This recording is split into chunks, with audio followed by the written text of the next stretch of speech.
안녕하세요. 자랑스러운 선인여중 학생 여러분. 저는 올해 여러분과 함께 학교의 안전과 질서, 그리고 무엇보다 여러분의 행복한 학교 생활을 책임질 학생안전부장 윤수웅 선생님입니다. 화면으로나마 이렇게 먼저 인사를 나누게 되어 무척 반갑습니다.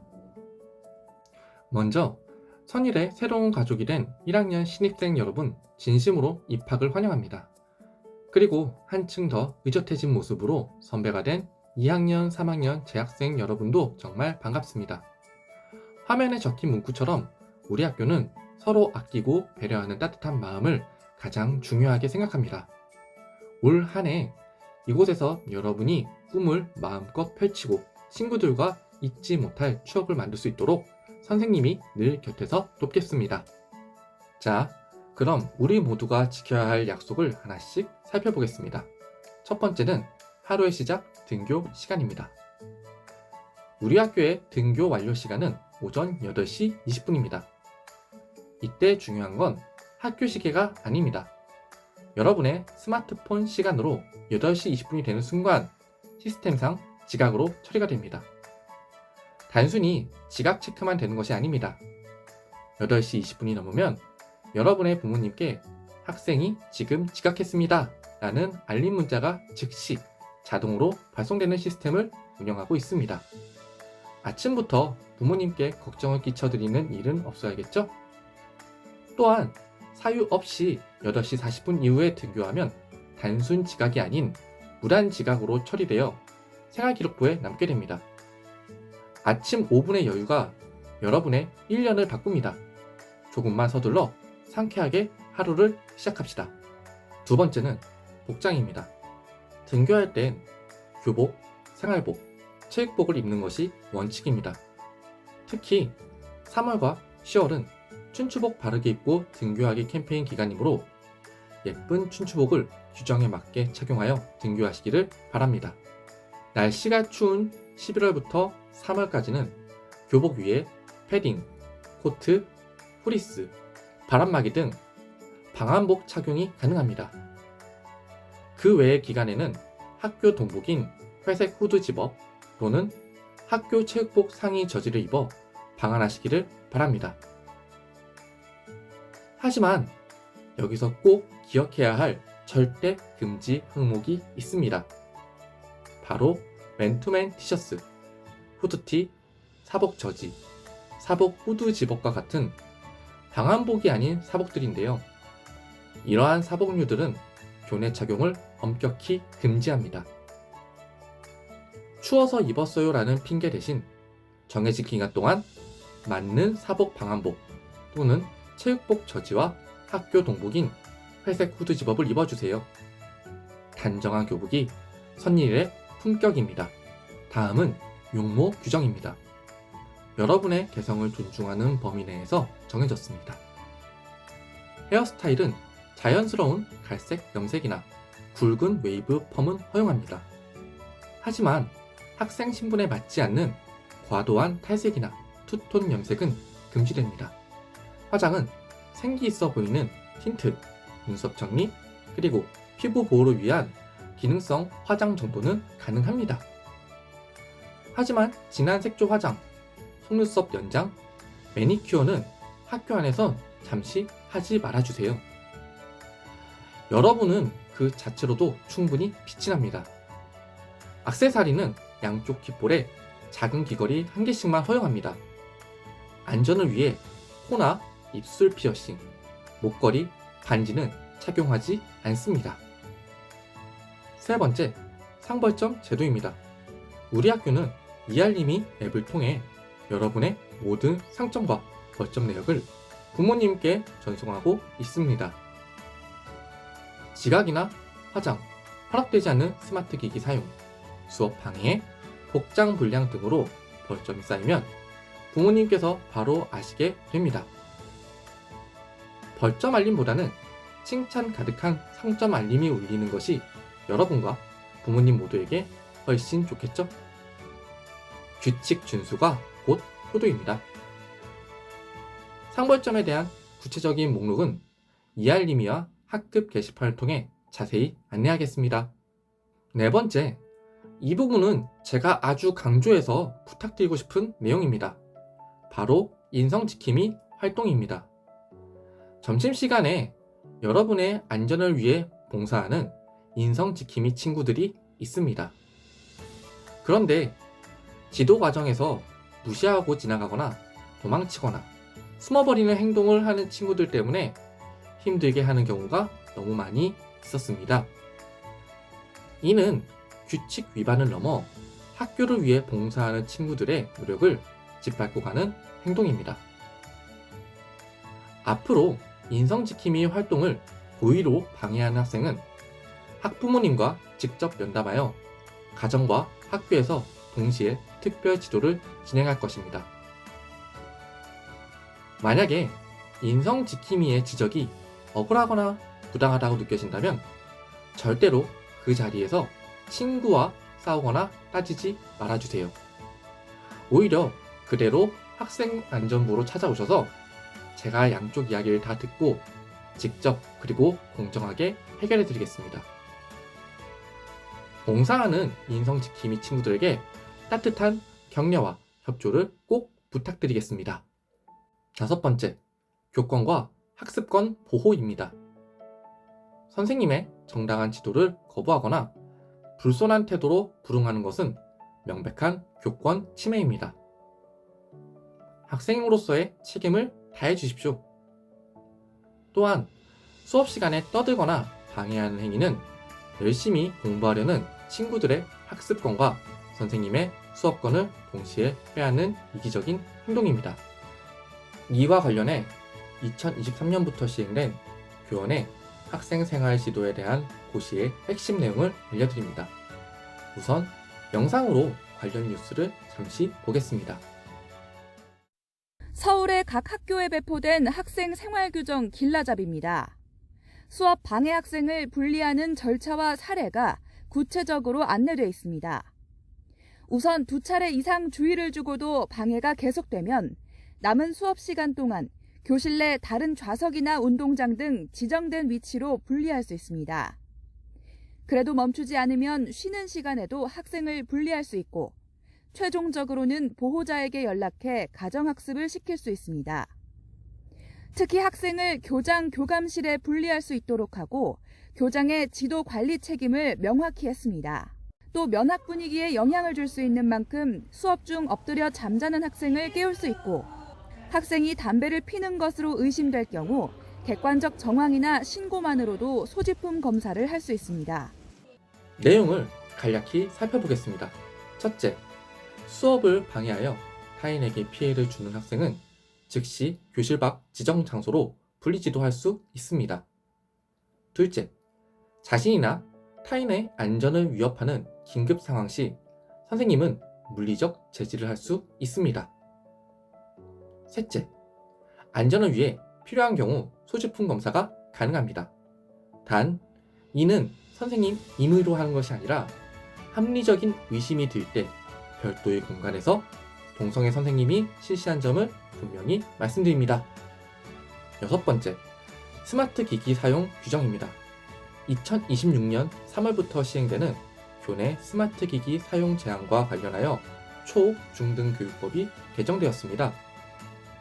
이제는 법적으로 학교 내 스마트 기기 사용이 제한됩니다. 이 역시 관련 뉴스를 영상으로 시청해 보겠습니다. 수업 중에 스마트폰 같은 기기 사용을 제한하는 법안이 국회 본회의를 통과했습니다. 이에 따라 원칙적으로 내년 1학기부터 전국 초중고에서 수업 중 학생들의 스마트폰 사용이 금지됩니다. 학생의 수업 중 스마트 기기 사용 제한에 대한 법적 근거가 마련된 겁니다. 다만 장애가 있거나 특수교육이 필요한 학생이 보조기기로 스마트 기기를 사용할 수는 있습니다.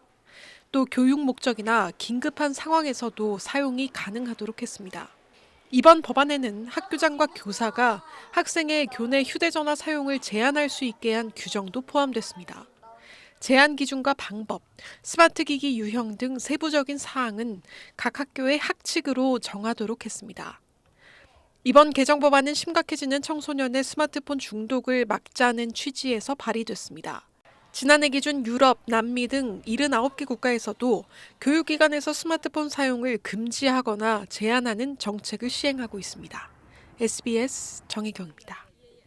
잘 보셨나요? 이에 따라 우리 학교는 확실한 디지털 디톡스를 실천합니다. 등교와 동시에 스마트폰은 물론 스마트워치, 태블릿, 무선 이어폰까지 모든 스마트 기기는 전원을 꺼서 담임 선생님께 제출해야 합니다. 단, 수업에 필요하거나 정당한 사유가 있을 때는 사전에 담임 선생님에게 말씀을 드리고 허락을 받아 사용할 수 있습니다. 무조건적인 금지는 아니라는 것입니다. 하지만 허락 없이 몰래 사용하다가 적발되면 규칙에 따라 벌점 등 불이익을 받게 됩니다. 특히 호기심이라도 타인을 몰래 촬영하거나 녹음하는 행위는 법적인 처벌을 받을 수 있는 심각한 범죄입니다. 절대 금지를 하겠습니다. 마지막으로 가장 중요한 주제, 학교폭력 예방입니다. 화면에 나오는 정의를 잘 봐주십시오. 학교폭력은 학교 내외에서 학생이 피해를 받는 모든 행위를 말합니다. 꼭 때리는 것만이 폭력은 아닙니다.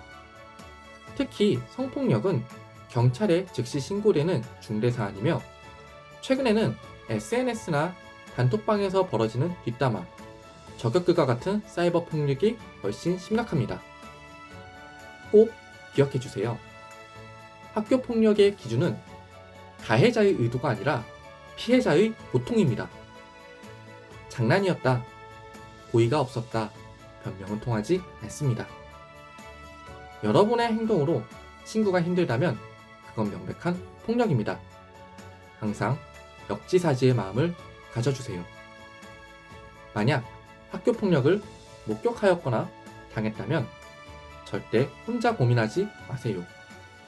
사이버 폭력은 캡처 등으로 증거를 남기고 즉시 담임선생님이나 학생인성부 또는 상담선생님께 알려주세요. 그리고 친구와의 갈등은 복수보다는 대화로, 자존심보다는 미안해 라는 솔직한 대화로 푸는 것이 진짜 용기입니다. 해결이 어렵다면 언제든 찾아오세요. 담임선생님, 상담실, 그리고 학생안전부는 여러분을 감시하는 곳이 아니라 여러분을 지키기 위해 존재하는 곳입니다. 규칙을 잘 지키는 의젓한 선일인, 친구를 사랑하는 따뜻한 선일인, 여러분이 있어 올 한해도 우리 선인저중은 행복할 거라 확신합니다. 모두 안전하고 즐거운 학교생활 되시길 바랍니다. 끝으로 학교폭력 예방 교육 영상을 시청하며 오늘의 교육을 마치겠습니다. 긴 시간 경청해 주셔서 감사합니다. 지금까지 학생안전부의 윤수웅 안녕하세요. 선생님이었습니다. 너와 나 우리들의 이야기 위팁입니다. 오늘은 저희 채널에 사연을 보내신 분과 전화 연결을 해볼 건데요. 오늘 사연의 주인공분께서 가슴 아픈 일을 경험하셨다고 하는데 어떤 일인지 한번 연결해 보도록 하겠습니다. 여보세요? 여보세요? 네, 전화 연결되었습니다. 안녕하세요. 본인 소개를 부탁드립니다. 네, 저는 푸른학교 재학 중인 강예서라고 합니다. 네, 강예서 양. 우선 위티비에 사연을 보내주셔서 감사드리고 저는 사연을 미리 좀 봤는데요. 사실 힘든 경험이셨을 텐데 이렇게 사연을 소개하기로 결심하게 된 특별한 이유가 있을까요? 제가 얼마 전 학교에서 겪었던 일이에요. 저와 같은 어려움을 겪는 친구들에게 힘이 되고 싶어 용기 내게 되었습니다. 알겠습니다. 자, 그럼 어떤 사연인지 들어보겠습니다. 네, 저는 지난 학기에 반 친구와 사소한 문제로 갈등이 생겨 따돌림을 당했던 적이 있었어요. 지금은 그 친구와 잘 해결되었지만 당시 제가 겪은 일들을 이야기해 보려고 합니다. 여기서 잠깐 따돌림에 대해 알아볼까요? 따돌림이란 집단으로 상대방을 의도적, 반복적으로 피하는 행위 또는 상대방이 싫어하는 말로 놀리기, 빈정거리기, 면박주기, 골탕 먹이기, 비웃기 등의 행위를 말하며 다른 학생들과 어울리지 못하도록 의도적으로 막는 행위 또한 따돌림에 해당합니다. 집단 따돌림은 먼저 가해 학생과 피해 학생이 발생하고 피해 학생을 함께 괴롭힐 친구를 찾은 뒤 2인 이상의 집단이 피해 학생을 괴롭히고 놀리는 과정으로 진행됩니다. 아, 진짜. 무슨 선생님은 뭐 이런 걸 수행평가로 내주셔서 짜증나게 하는 거야.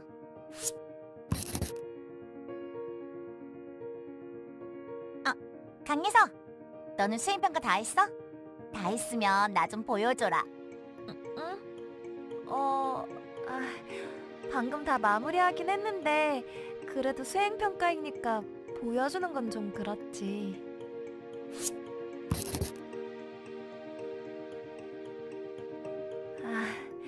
그 대신 내가 모르는 거 있으면 내가 옆에서 알려줄게. 야, 뭐냐 그 한숨은? 수행평가 보여달라니까 내가 한심해 보이냐? 수행평가 하나 가지고 되게 재수없게 구네. 그런 뜻 아니야. 오해하지 마. 야, 됐어. 필요 없어.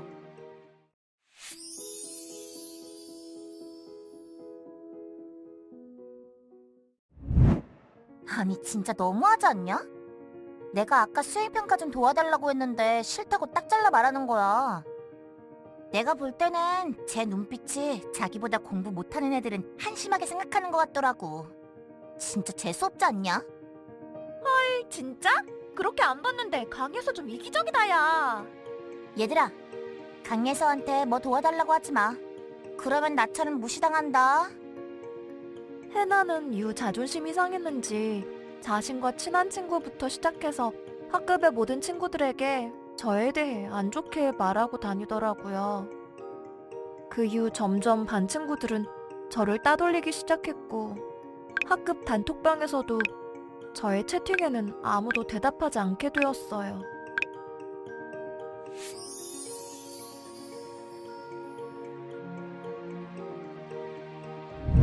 저는 해나가 뒤에서 한 말을 전해 듣고 너무 황당하고 억울하여 따로 해나를 불러 이야기했죠.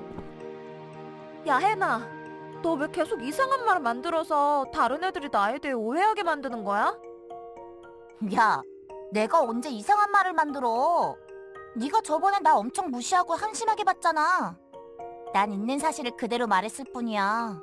그리고 따지고 보면 다들 내 말에 공감하니까 널 싫어하고 피해 다니는 거 아니냐? 도대체 내가 뭘 잘못한 건데? 분명히 그런 뜻 아니라고 네가 오해한 거라고 말했잖아.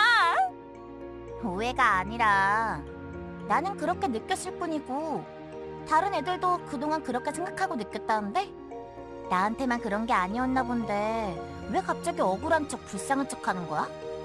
해나는 오히려 당당하게 저를 비아냥거렸고 모두가 저를 이기적이고 재수없는 애로 여기고 뒤에서 수근거리는 이 상황에 어떻게 해야 할지 방법이 떠오르지 않았어요. 이럴 줄 알았으면 그냥 수행평가를 보여줄 걸 그랬나 후회가 들기도 했고요. 점차 모든 게 내 잘못인 것처럼 느껴졌어요. 이런 정말 힘든 일을 겪으셨군요. 만약 여러분이 이렇게 따돌림을 당하고 있다면 어떻게 대처해야 할까요? 첫째, 상대방과 내가 했던 말과 행동을 잘 생각해보고 갈등이 생긴 이유를 찾아봅니다.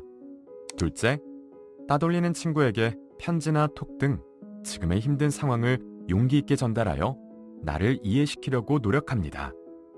셋째, 무조건 친구들을 피하고 눈치를 보기보다는 자신감을 가지고 당당하게 대처합니다. 넷째, 혼자 극복하기 힘들다면 다른 친구, 부모님, 선생님께 적극적으로 알려서 도움을 청해봅니다. 그렇게 하루하루 어려운 학교 생활을 하던 중에 생각지도 못한 일로 인해 상황이 해결되었어요. 야, 김혜나, 너 가방에서 왜 없어진 내 지갑이 나오냐? 뭐야? 그게 왜 여기 있지? 내가 넣은 거 아닌데? 너네 나 의심해서 내 가방 뒤진 거야? 야, 뭐냐 진짜? 그렇게 내 지갑이 예쁘다고 하더니 김혜나 네가 훔쳐간 거냐? 한 친구의 지갑이 없어졌는데 해나의 가방에서 나오자 해나가 훔친 것으로 오해를 받게 되었고 반 아이들도 모두 해나를 의심할 수밖에 없는 그런 상황이었어요. 그런데 다행히도 그 지갑을 해나의 가방에 넣는 친구를 제가 봤거든요. 저기, 얘들아, 해나가 그런 거 아니야. 쉬는 시간에 옆반 푸른이가 지갑을 해나 가방에 넣던데. 내가 푸른이에게 부탁한 거 아니야? 그건 맞는데? 내가 매점에서 푸른이한테 부탁하긴 했어. 그럼 푸른이가 착각하고 해나 가방에 너 지갑을 넣었나 본데. 한번 확인해봐. 아, 그래? 알겠어. 내가 오해했다면 미안해, 김혜나. 너 지금 사과하면 다야? 너무한 거 아니야? 미안하다고 했잖아. 그리고 너 가방에서 지갑이 나왔으니 의심할 만했지 뭐. 암튼 미안해.